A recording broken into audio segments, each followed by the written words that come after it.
সংযুক্ত আরব আমিরাতের সঙ্গে 200 করেও বাংলাদেশ একটা টি-20 ম্যাচ হেরে যাবে, এটা অস্বাভাবিক কিছু না, কিন্তু হজম করা কষ্ট।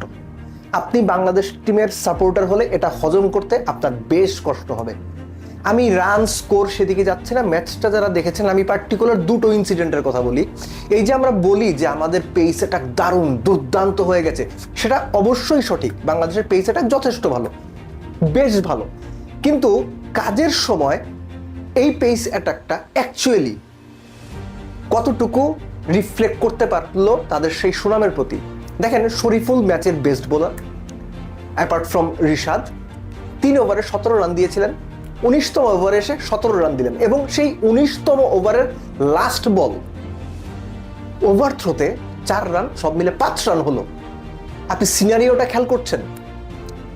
তানজিম সাকিব লাস্ট ওভারে, এখনকার যুগের টি-20 ক্রিকেটে লাস্ট ওভারে 12 রান ডিফেন্ড করাটা যে কোনো বোলারের জন্যই, unless you Bumrah, Mitchell Starc, Rashid Khan বা টপ বোলার না হলে, খুব কঠিন।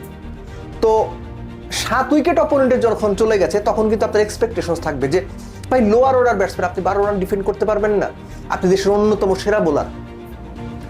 সাকিব একজন লোয়ার অর্ডার ব্যাটারকে ফুল টস দিয়ে ছক্কা খেলেন, এখানেই শেষ না, তিনি একটা বিমার নো বল পর্যন্ত করলেন। এই যে দুটো ঘটনার কথা আমি বললাম, ছক্কাটা আপনি ভুলে যান, ছক্কা হইতেই পারে। একজন আর্গুয়েবলি এই ম্যাচে বাংলাদেশের best bowler, best fast bowler তো অবশ্যই শরীফুল, ওভার থ্রোতে 4 দিলেন। সাকিব একটা বিমার নো বল করলেন। এই যে একটা কথা বাংলাদেশ ক্রিকেটে ঘুরে ফিরে আলোচনা হয়, গেম অ্যাওয়ারনেস, ম্যাচের পরিস্থিতি সম্পর্কে ধারণা পাওয়া, ম্যাচের পরিস্থিতিটা কি সেটা বুঝতে পারা, নিজের আয়ত্তে নিয়ে সেই অনুযায়ী পারফর্ম করা বা সেই অনুযায়ী অপারেট করা। বাংলাদেশ এখানেই ব্যর্থ হয়, বাংলাদেশ এখানেই ব্যর্থ হয়েছে। নাহিদ রানা 50 রান দিয়েছে, তানজিম সাকিব 50 রান দিয়েছে, ফাইন, হইতেই পারে, বাজে দিন যাইতেই পারে।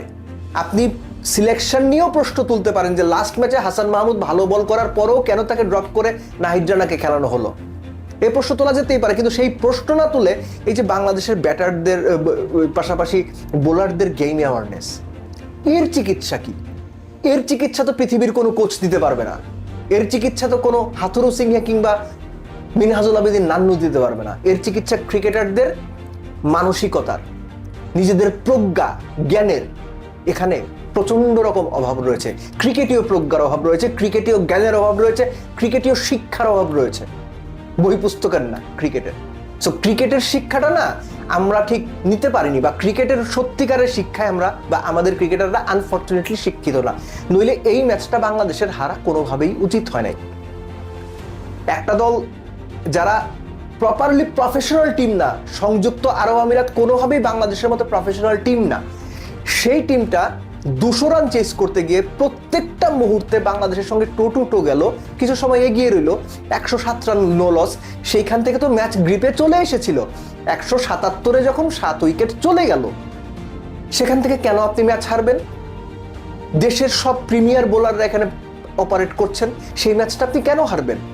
গেম অ্যাওয়ারনেসের কারণে। এই ম্যাচ আপনি হেরেছেন আপনাদের নির্বুদ্ধিতার কারণে। এই ম্যাচ আপনারা হেরেছেন খেলা সম্পর্কে সম্যক ধারণার অভাবে। সংখ্যার কথা ভুলে যান, আমি বারবার বলছি, সংখ্যা দিয়ে এই ম্যাচ বিচার করবেন না।